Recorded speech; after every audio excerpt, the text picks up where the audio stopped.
जय माता दी। स्वागत है आप सभी का आपके अपने चैनल हमारे संस्कार में। माँ कालरात्रि का आशीर्वाद आप सभी पर हमेशा बना रहे। आज नवरात्रि के 7वें दिन की कथा में आप सभी का एक बार फिर से अभिनंदन है।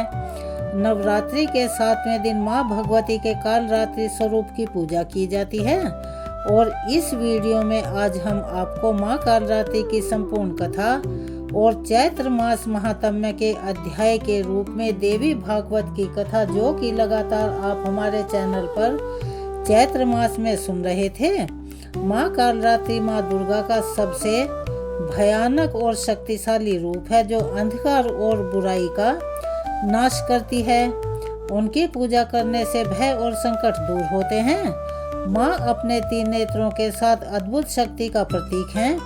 माँ कालरात्रि ने अपने बाएं हाथ में लोहे का कांटा और नीचे वाले हाथ में खड्ग धारण किया हुआ है। देवी काली का स्वरूप भले ही भयंकर हो, लेकिन वे हमेशा अपने भक्तों को शुभ फल प्रदान करती हैं। इसीलिए उन्हें शुभंकरी के नाम से भी जाना जाता है। कालरात्रि माता को गुड़ का भोग, लाल वस्त्र, रात की रानी के पुष्प और दीपों से की गई पूजा अति प्रिय है। माँ की पूजा करने से पूरे ब्रह्मांड की सभी सिद्धियां आसानी से प्राप्त हो जाती हैं और आसुरी शक्तियां डरकर दूर भाग जाती हैं। इसके अलावा दानव, राक्षस और भूत प्रेत उनके नाम से ही भगाए जाते हैं। महाकालरात्रि घर की बाधाओं, अग्नि, जल, जंतु, शत्रु और रात्रि के भय को दूर करती हैं। माता की कृपा से भक्त हर प्रकार से भय और संकटों से मुक्त हो जाता है। पौराणिक और प्राचीन कथा के अनुसार माँ कालरात्रि का जन्म तब हुआ था जब दानवों का आतंक तीनों लोकों में बुरी तरह से फैल चुका था।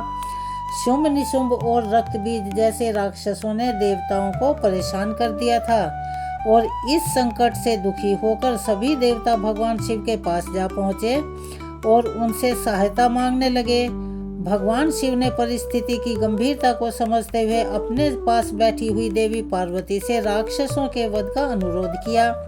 तब देवी पार्वती ने भगवान शिव से आज्ञा ली और दैत्यों का संहार करने के लिए अपना रूप बदलकर माँ दुर्गा का तेजस्वी अवतार लिया। यह रूप अत्यंत मनोहर और शक्तिशाली था। देवी को देखकर सभी दानव अचंभित रह गए, लेकिन वे अपनी आदत से लाचार थे, हार मानने वाले नहीं थे। फिर एक भीषण युद्ध शुरू हुआ। माँ दुर्गा ने पहले शुंभ और निशुंभ का वध किया। इसके बाद सबसे शक्तिशाली दानव रक्तबीज से युद्ध शुरू हुआ। यह दानव ब्रह्मा जी से एक विशेष वरदान प्राप्त कर चुका था। वरदान के अनुसार जब भी उसके शरीर से रक्त की एक भी बूंद धरती पर गिरती थी तो वहां पर एक और नया रक्तबीज पैदा हो जाता था। यानी जितना अधिक उसे मारा जाता उतने ही नए रक्तबीज पैदा हो जाते थे। इस प्रकार उसकी सेना भी असंख्य थी। जब माँ दुर्गा ने रक्तबीज पर प्रहार किया तो उसकी सारी रक्त की बूंदों से धरती पर अनगिनत रक्तबीज पैदा हो गए। यह देखकर देवी चिंतित हो उठी। तभी उन्होंने अपने भीतर की प्रचंड शक्ति को जागृत किया और उनके दिव्य शरीर से एक अग्नि स्वरूप भयंकर और रौद्र रूप प्रकट हुआ। जो रूप प्रकट हुआ वह था महाकालरात्रि का। माँ कालरात्रि ने युद्ध में प्रवेश करते ही अपनी प्रचंड शक्ति का प्रदर्शन किया और जैसे ही उन्होंने रक्तबीज को घायल किया उसके शरीर से रक्त बहा। माँ कालरात्रि ने वह सारा रक्त जमीन पर गिरने से पहले ही अपने मुख में लिया और पी गई, जिससे कोई नया रक्तबीज उत्पन्न नहीं हो सका। इस प्रकार उन्होंने आखिरकार रक्तबीज का वध करके पूरे ब्रह्मांड को उस राक्षसी शक्ति से मुक्त कर दिया। यह थी माँ कालरात्रि की कथा। चलिए एक बार मेरे साथ प्यार से बोलिए, जयकारा शेरा वालिदा बोल सांचे दरबार की जय, कालरात्रि मैया की जय। अब हम आपको सुनाने जा रहे हैं देवी भागवत में आज की कथा का वृतांत। महिषासुर देवी से कहता रहा कि मंदोदरी की एक छोटी बहन थी। उस सुंदरी कन्या का नाम इंदुमती था। जब वह सौभाग्यवती कन्या विवाह के योग्य हो गई तब राजा चंद्रसेन ने उसके लिए स्वयंवर रचाया। उस सभा मंडप में देश देशांतर के राजा उपस्थित हुए। इंदुमती ने किसी एक शक्ति संपन्न राजा के गले में हार डाल दिया और वह नरेश बड़ा ही सुंदर, कुलीन और सुशील तथा संपूर्ण शुभ लक्षणों से युक्त था। उसी समय मंदोदरी पर काम के बाण का असर कर गए।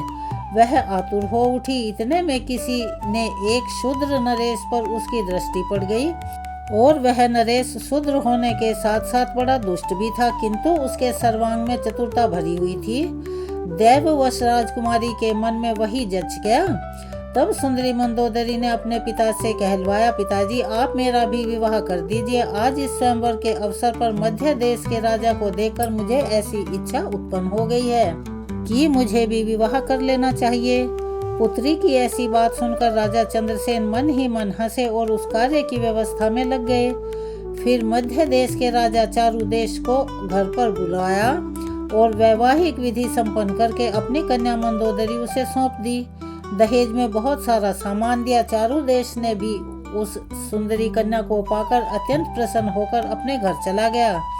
रानी सहित राजा चंद्रसेन के मन की जलन और भी शांत हो चुकी थी, क्योंकि उनकी चिंता जो दूर हो गई थी। चारुदेश राजाओं में भी सुप्रसिद्ध था। कामिनी मंदोदरी के साथ बहुत दिनों तक उसने आनंद किया, लेकिन वह दुष्चरित्र था। उसके अति निंदनीय आचरण मंदोदरी ने स्वयं देख लिए। तब तो उसका मन खेद से भर गया, उसे ग्लानि होने लगी। उसने सोचा, पूर्व काल में स्वयंवर के अवसर पर जब इस शट नरेश को मैंने देखा था, तब इसके स्वभाव से मैं अनजान थी और मैंने तो मोहवश यह बड़ा अनर्थ कर दिया। इस धूर्त नरेश ने तो मुझे ही ठग लिया। अब मैं क्या करूं? केवल दुख ही मेरे हाथ लगा। यह चारुदेश अत्यंत निर्लज, निर्दयी और धूर्त है। ऐसे पति के प्रेम भला कैसे हो सकता है? आज मेरे इस जीवन को धिक्कार है। आज तक मैं सांसारिक सुख से विरक्त थी। अब जो नहीं करना चाहिए था वह कार्य मैंने कर डाला है और उसी के परिणाम स्वरूप मुझे यह दुख भोगना पड़ रहा है। ऐसे में अगर मैं अपने प्राण त्याग देती हूँ तो यह एक बड़ी दुस्सह आत्महत्या हो जाएगी, और अगर तत्काल अपने पिता के यहाँ चली जाऊँ तो वहाँ भी सुख मिलना असंभव ही है, क्योंकि सखियों के लिए मैं उपहास का कारण बन जाऊंगी, इसमें कोई संदेह नहीं है। इसीलिए विरक्त होकर यहीं रहना मेरे लिए परम कर्तव्य है। समय बलवान है, उसके प्रभाव से पुनः काम संबंधित सुख का परित्याग आवश्यक हो गया। महिषासुर देवी से बता रहा था कि इस प्रकार सोच समझकर वह नारी मंदोदरी दुराचारी पति के घर पर ही रह गई। उसका प्रत्येक क्षण शोक और संताप में बीतने लगा। सांसारिक सुख उसके लिए नहीं के बराबर हो गया। अतएव कल्याणी, तुम भी इस समय मुझ नरेश का अनादर करके फिर कामातुर होकर किसी अन्य मूर्ख निंदनीय पुरुष की सेवा में रहना चाहती हो। तुम मेरी सच्ची बात मान लो, स्त्रियों के लिए यह परम हितकारी है। अगर तुम ऐसा नहीं करती हो तो तुम्हें अपार शोक का सामना करना पड़ेगा, इसमें कोई शंका नहीं। तब देवी ने कहा, अरे ओ मूर्ख, तू अब पाताल भाग जा या फिर मुझसे युद्ध कर। तुझे मारने के बाद संपूर्ण असुरों का वध करके मैं सुखपूर्वक यहाँ से चली जाऊंगी। दानव जब जब संत पुरुषों को कष्ट पहुँचाता है तब तब उसकी रक्षा करने के लिए मैं देह धारण करके प्रकट होती हूँ। हे दैत्य, तू निश्चय समझ मैं अरूपा और अजन्मा हूँ, फिर भी देवताओं की रक्षा करने के लिए रूप और जन्म धारण करना स्वीकार कर लेती हूँ। महिषासुर, मेरी वाणी अमोघ है, तू इस पर ध्यान दे। देवताओं की प्रार्थना करने पर तुझे मारने के लिए ही मैं प्रकट हुई हूँ। तुझे मारने के बाद मैं पुनः अंतर्ध्यान हो जाऊंगी, इसीलिए तू युद्ध कर या फिर पाताल में जहाँ असुर निवास करते हैं वहाँ चला जा। अब तो मैं तुझे मार ही डालना चाहती हूँ और यह मैं बिल्कुल सच्ची बात कह रही हूँ। व्यास जी कहते हैं, भगवती जगदम्बा के ऐसा कहने पर महिषासुर हाथ में धनुष लेकर युद्ध करने की इच्छा से युद्ध के मैदान में उतर गया। उसने तीखी नोक वाले बाणों को कान तक खींचकर तुरंत चलाना आरंभ कर दिया। तब देवी ने कुपित होकर अपने तीक्ष्ण बाणों से महिषासुर के समस्त बाण काट डाले। इसके बाद भगवती जगदम्बा और महिषासुर में परस्पर अत्यंत भयंकर युद्ध शुरू हो गया। देवता और दानव दोनों परस्पर विजय के लिए लालायित थे।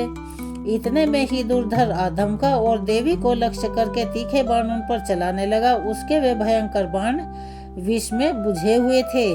तब भगवती की क्रोधाग्नि धधक उठी। उन्होंने चमकीले बाणों से दुर्धर पर आघात पहुंचाया, जिससे तुरंत उस दानव के प्राण पखेरु उड़ गए, यानी वो मर गया और पर्वत शिखर की तरह वह जमीन पर धड़ाम से गिर पड़ा।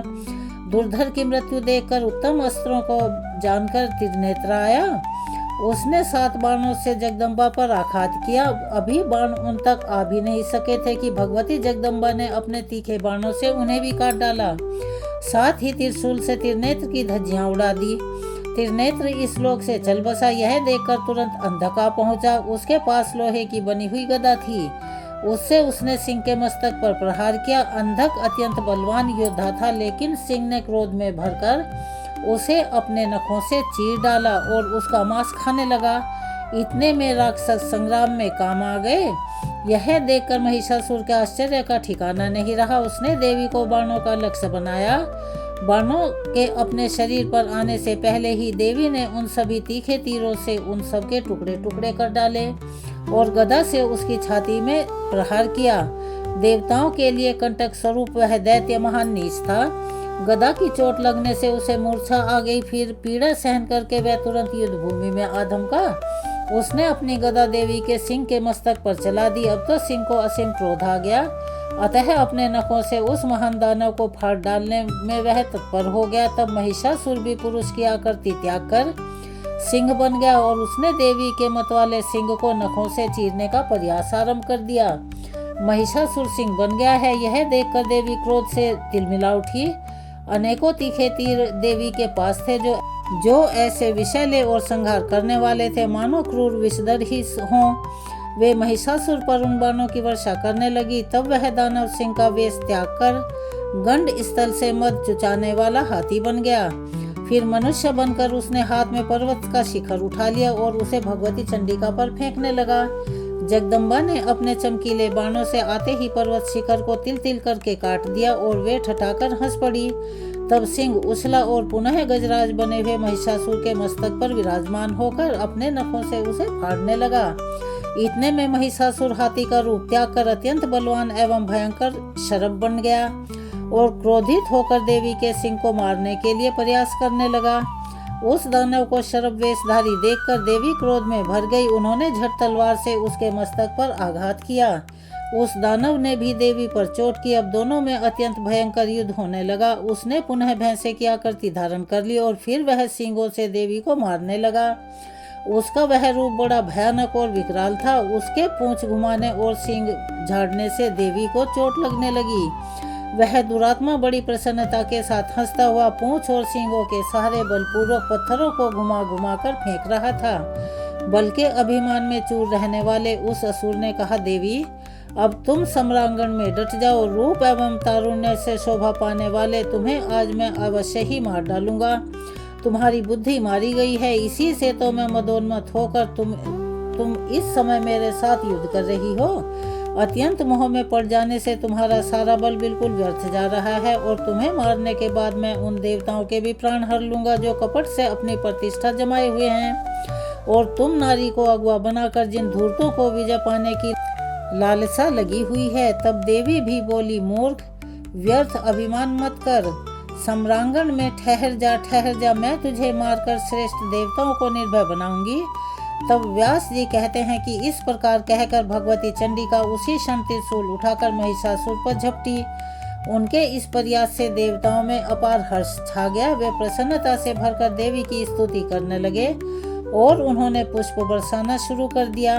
उनके मुख से बार बार विजय की घोषणा निकलने लगी। साथ ही दुदुम्बियां बज उठी। उस समय ऋषि, गंधर्व, पिशाच, नाग, चारण और किन्नरगण आकाश में ठहरकर युद्ध देख रहे थे। उनके मन में बड़ा आनंद हो रहा था। महिषासुर कपट विद्या का बड़ा अच्छा जानकार था। वह अनेक मायामय शरीर धारण करके सम्रांगण में भगवती जगदम्बा पर चोट कर रहा था।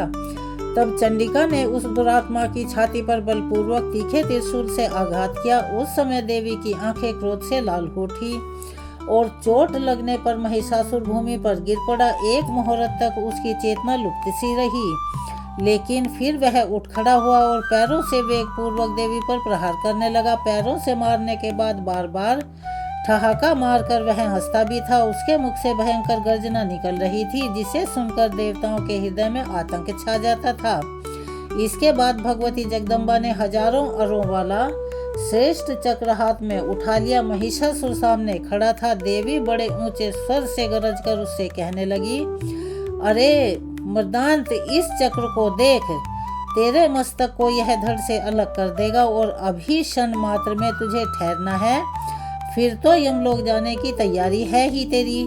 ऐसा कहकर भगवती चंडिका ने उस युद्ध में भयंकर चक्र चला दिया। उस चक्र के लगते ही महिषासुर का मस्तक धड़ से अलग हो गया। उस समय उसके कंठ की नली से इस प्रकार गर्म खून की धारा बहने लगी, मानो गेरू आदि धातुओं से युक्त लाल पानी का झरना बड़ी तेजी के साथ पर्वत से नीचे गिर रहा हो। मस्तक कट जाने पर महिषासुर का धड़ चक्कर काटकर पृथ्वी पर गिर पड़ा। देवताओं के मुख से सुख बढ़ाने वाली विजय घोषणा आरंभ हो गई। भगवती के वाहन सिंह में भी अप्रतिम बल था। युद्ध भूमि से भागने में व्यस्त जितने दानव थे उन्हें वह इस प्रकार खाने लगा मानो उसे बड़ी भूख लग रही हो।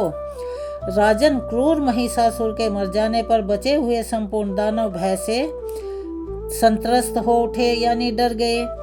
उन सब ने पाताल की राह पकड़ ली। उस दानव के चल बसने पर भूमंडल पर जितने देवता, मुनि, मानव और अन्य साधु पुरुष थे उनके मन में अपार हर्ष हुआ। फिर भगवती चंडिका भी युद्ध भूमि से पृथक होकर एक पवित्र स्थान में जा विराजी। सुरगण को सुखी करना भगवती का स्वभाव है, अतः उन देवी की आराधना करने के लिए वे तुरंत वहां आ पहुंचे। व्यास जी कहते हैं, महिषासुर का निधन देखकर इंद्र प्रवर्ती समस्त देवताओं के मन में अपार हर्ष हुआ। वे भगवती जगदम्बा की स्तुति करने लगे। व्यास जी कहते हैं, देवताओं के मुख से स्तुति गान करने पर देवी ने मधुर स्वर में उनसे कहा, आदरणीय देवताओं, इसके अतिरिक्त भी कोई दुस्साहसिक कार्य हो तो उसे बताओ। जब जब देवताओं के सामने कोई अत्यंत कठिन कार्य उपस्थित हो तब तब उन्हें मुझे याद करना चाहिए। मैं शीघ्र ही तुम्हारा संकट दूर कर दूंगी। देवताओं ने कहा, देवी, यह महिषासुर हमारा घोर शत्रु था। आज आपके हाथों यह काल का ग्रास बन गया। इससे हमारे संपूर्ण कार्य संपन्न हो गए। हे जगदम्बिके, अब आप अपने प्रति हमारी ऐसी अविचल भक्ति स्थापित करो जिसके परिणाम स्वरूप हमारे द्वारा निरंतर आपके चरण कमलों का स्मरण होता रहे। केवल माता ही ऐसी है जो हजारों अपराधों को सदा सहन करती है। इस बात को जानकर मनुष्य आप जगन माता की उपासना क्यों नहीं करते? इस देह रूपी वृक्ष पर 2 पक्षी विराजमान हैं, इनमें निरंतर साख्य भाव विद्यमान रहता है। तीसरा कोई सखा नहीं है जो अपराध क्षमा कर सके। अतः अपने परम सखा रूप आप परमेश्वरी को छोड़कर जीव किसकी कृपा से कल्याण प्राप्त कर पाएगा? देवताओं अथवा मानवों में भी वह प्राणी पापात्मा, मंदभागी और अधम है जो अत्यंत दुर्लभ देह पाकर भी आपके भजन स्मरण से विमुख हैं। मन, वचन और कर्म से बार बार दोहराकर हम यह सत्य कह रहे हैं, देवी, सुख अथवा दुख प्रत्येक परिस्थिति में आप ही हमारे लिए अद्भुत शरण हैं। आप अपने संपूर्ण आयुधों द्वारा हमारी निरंतर रक्षा करो। आपके चरण कमल ही रज को छोड़कर हमारे लिए और कोई शरण नहीं है। व्यास जी कहते हैं, इस प्रकार देवताओं के स्तवन करने पर भगवती जगदम्बा वहीं अंतर्ध्यान हो गई और वहां से पधार गई। यह देखकर देवता असीम आश्चर्य में पड़ गए। व्यास जी कहते हैं, राजन सुनो, अब देवी का उत्तम चरित्र कहता हूँ। यह कथा संपूर्ण प्राणियों को सुख देने वाली तथा समस्त पापों का नाश करने वाली है। शुंभ और निशुंभ यह 2 भाई बड़े बलवान राक्षस थे। किसी भी पुरुष के द्वारा इन शूरवीरों की मृत्यु संभव नहीं थी। इनके पास बहुत से सैनिक थे। देवताओं को सदा दुखी बनाए रखना ही इनका मुख्य उद्देश्य था। यह बड़े दुराचारी और घमंडी थे। सारा दानव समाज इनका साथ देने को तत्पर था। भगवती के साथ इनका घमासान युद्ध हुआ और उस अवसर पर यह मार डाले गए। देवताओं का हित सोचकर अनुचरों सहित देवी ने यह कार्य संपन्न किया था। इसी युद्ध में महान भुजा वाले चंड और मुंड अत्यंत भयंकर रक्तबीज एवं धूम्रलोचन नामक राक्षस भी युद्ध के मैदान में काम आए। देवी ने उन दानवों को भी मारकर देवताओं को भीषण भय से मुक्त कर दिया। फिर वे सुरगण के द्वारा सुपूजित होकर पवित्र हिमालय पर्वत पर पधार गई। राजा जन्मेजय ने पूछा, पूर्व कालवर्ती यह कौन दानव थे? उन्हें इतना बल कैसे प्राप्त हुआ? किसने उनकी प्रतिष्ठा की और वे कैसे स्त्री के हाथों मारे गए? उन्होंने किसकी तपस्या की अथवा किससे वरदान पाया जिसके परिणाम स्वरूप इन्होंने अपार बलशाली हो गए? और फिर वे किस प्रकार मारे गए? यह सभी प्रसंग विस्तार पूर्वक कहने की कृपा कीजिए। व्यास जी कहते हैं, राजन सुनो, देवी के चरित्र से संबंध रखने वाली यह कथा बड़ी ही विलक्षण है। इसके सुनने से संपूर्ण पाप नष्ट हो जाते हैं। यह मंगलमयी कथा धर्म, अर्थ, काम, मोक्ष समस्त फलों को देने वाली है। प्राचीन समय की बात है। शुंभ और निशुंभ नाम से विख्यात 2 दानव पाताल से भूमंडल पर आए। वे दोनों सगे भाई थे। उनकी आकृति देखने लायक थी। पूर्ण वयस्क होने पर उन्होंने घोर तपस्या आरंभ की। परम पावन पुष्कर तीर्थ में जाकर अन्न और जल का परित्याग करके वे कठोर तप करने लगे। योग साधन में तैयार लगे रहने वाले शुंभ और निशुंभ की वह तपस्या लगातार 10,000 वर्षों तक चलती रही। वे एक आसन पर बैठकर सर्वोत्कृष्ट तप में संलग्न हो गए। इतना तप करने के बाद अंत में लोक पितामह भगवान ब्रह्मा जी उन पर संतुष्ट होकर हंस पर सवार होकर वहां पधारे। देखा वे दोनों दानव भ्राता ध्यान लगाए बैठे हैं। तब ब्रह्मा जी ने कहा, महाभागो उठो, तुम्हारी तपस्या से मैं परम संतुष्ट हूँ। तुम्हें जो अभीष्ट हो अथवा तुम जो भी वर मांगना चाहते हो उसे बताओ, मैं उसे देने के लिए तैयार हूँ। तुम्हारे तप का प्रभाव देखकर तुम्हारी अभिलाषा पूर्ण करने के विचार से ही मैं यहाँ पर आया हूँ। व्यास जी कहते हैं, ब्रह्मा जी की ऐसी बातें सुनकर शुंभ और निशुंभ का ध्यान टूट गया। वे सजग हो गए, यानी उठ खड़े हुए। प्रदक्षिणा करके उन्होंने ब्रह्मा जी के चरणों में मस्तक झुकाया और वे दंड की भांति सामने पड़ गए। उनके शरीर कठोर तप के कारण अत्यंत दुर्बल हो गए थे।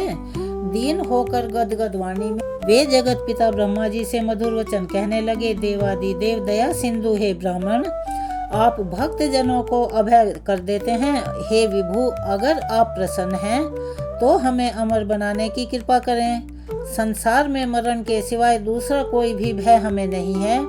केवल इसी भय से दुखी होकर हम आपकी शरण में आए हैं। आप देवताओं के अधिष्ठाता, जगत के रचयिता और क्षमा के भंडार हैं। हे विश्वात्मन, हमारी रक्षा अब आप पर ही निर्भर है। आप हमारे मरण जन्म के भय को कृपया दूर करने की कृपा करें। तब ब्रह्मा जी कहने लगे, तुम कैसी असंभव बात के लिए प्रार्थना कर रहे हो। त्रिलोकी में कोई भी किसी को भी इस मांग को पूरा नहीं कर सकता।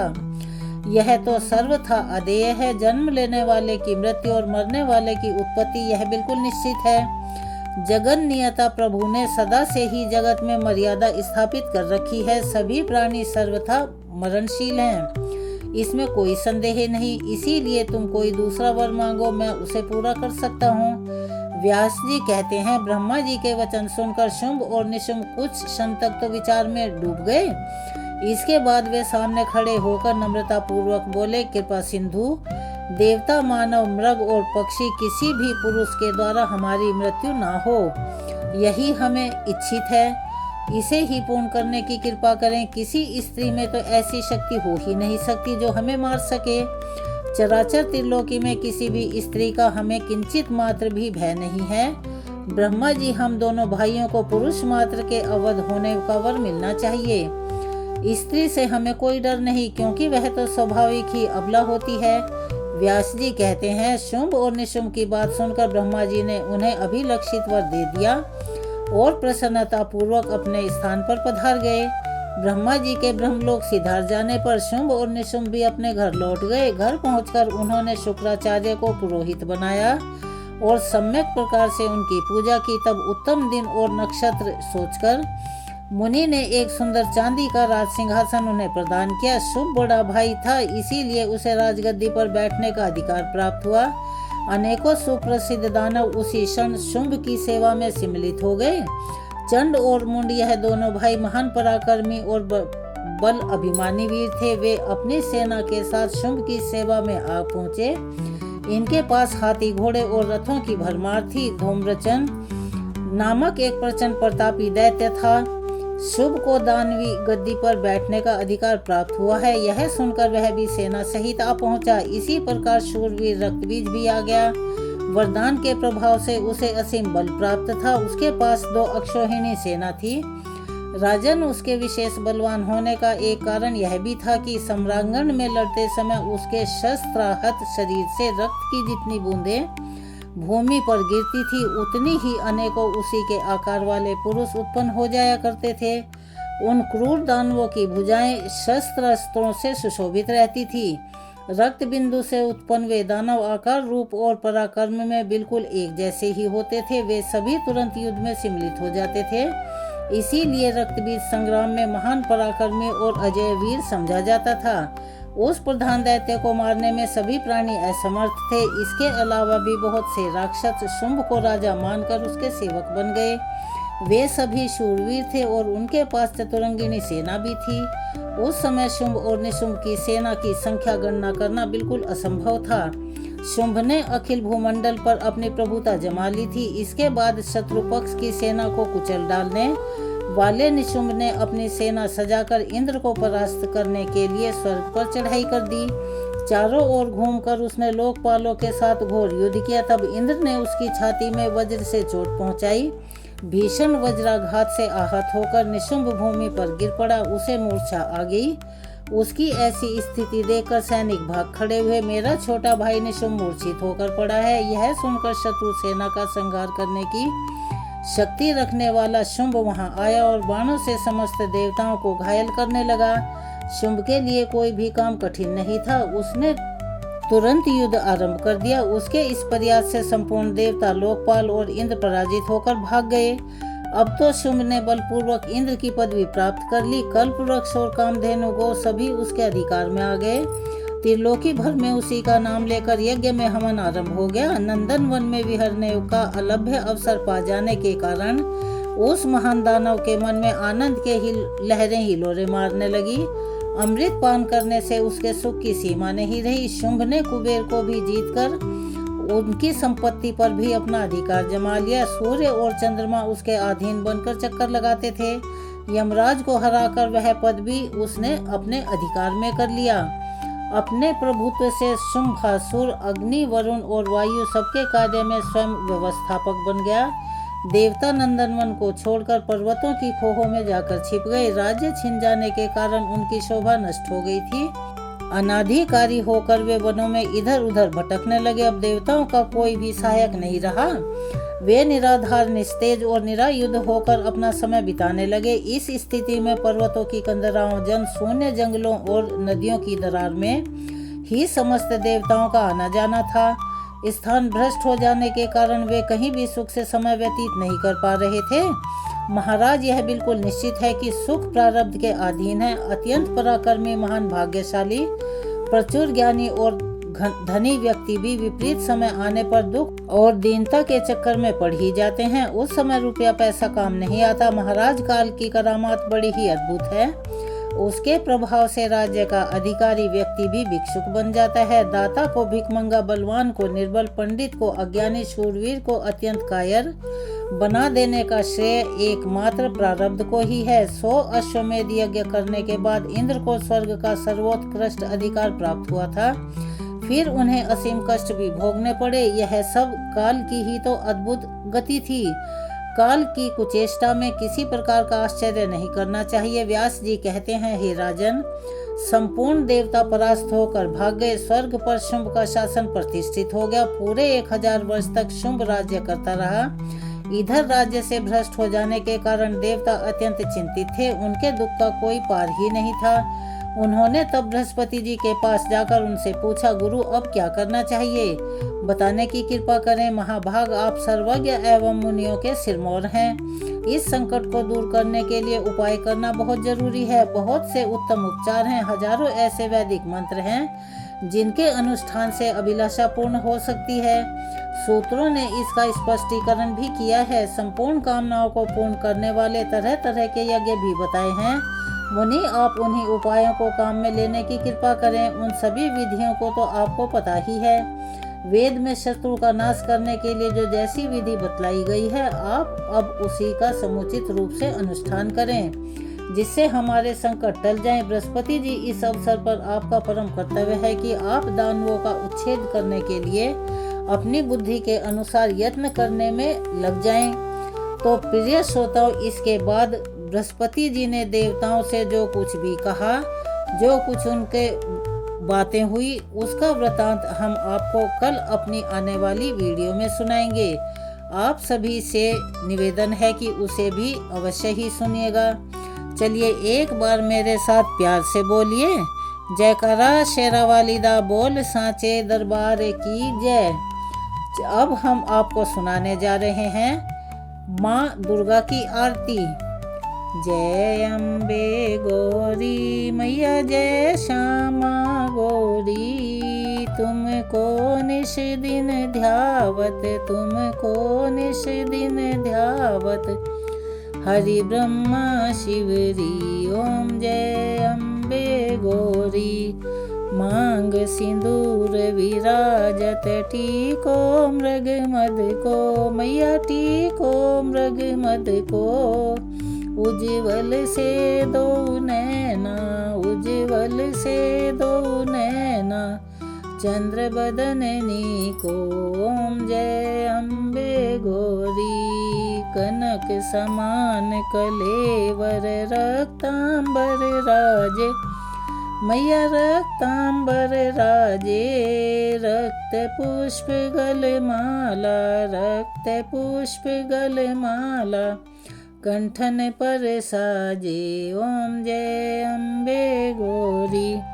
केहरी वाहन राजत खड़ग खपर धारी, मैया खड़ग खपर धारी।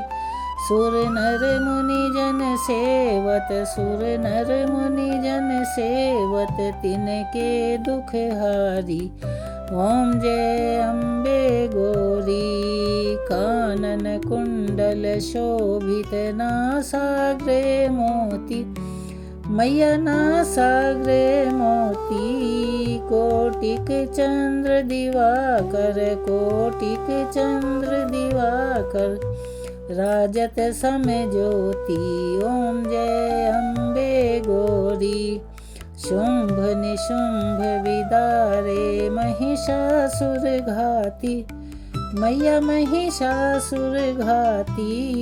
धूम्र विलोचन नैना, धूम्र विलोचन नैना, निश दिन मदमाती। ओम जय अम्बे गौरी। चंडोर मुंड संघारे, शोणित बीज हरे, मैया शोणित बीज हरे। मधु कैटभ दो मारे, मधु कैटभ दो मारे, सुर भयहीन करे। ओम जय अम्बे गौरी। तुम ब्रह्माणी रुद्राणी, तुम कमला रानी, मैया तुम कमला रानी।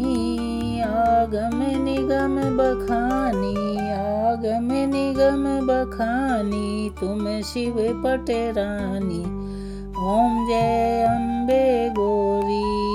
64 योगिनी गावत, 64 योगिनी गावत, नृत्य करत भैरो, मैया नृत्य करत भैरो। बाजत ताल मृदंगा, बाजत ताल मृदंगा, और बाजत डमरू। ओम जय अम्बे गौरी। तुम ही जग की माता, तुम ही हो भरता, मैया तुम ही हो भरता। भक्तन की दुख हरता, भक्तन की दुख हरता, सुख संपत्ति करता। ओम जय अम्बे गौरी। भुजाचार अति शोभित वर मुद्राधारी, मैया वर मुद्राधारी। मन वांछित फल पावत, मन इच्छित फल पावत, सेवत नर नारी। ओम जय अम्बे गौरी। कंचन थाल विराजत, अगर कपूर बाती, मैया अगर कपूर बाती। श्रीमाल के तुम्हें राजत, श्रीमाल के तुम्हें राजत, कोटि रतन ज्योति। ओम जय अम्बे गौरी। श्री अम्बे जी की आरती जो कोई नर गावे, मैया प्रेम सहित गावे। कहत शिवानंद स्वामी, भजत हरि हर स्वामी, मनवांछित फल पावे। ओम जय अम्बे गौरी। जय अम्बे गौरी, मैया जय श्यामा गौरी। तुमको निश दिन ध्यावत, तुमको निश दिन ध्यावत, हरि ब्रह्मा शिवरी। ओम जय अम्बे गौरी। अम्बे माता की आरती यहाँ पर समाप्त होती है। चलिए एक बार मेरे साथ प्यार से बोलिए, जयकारा शेरावाली दा बोल सांचे दरबार की जय। आप सभी से निवेदन है कि प्लीज़ अपना सहयोग हमें प्रदान करते रहें। मिलते हैं अगली वीडियो में, तब तक के लिए धन्यवाद।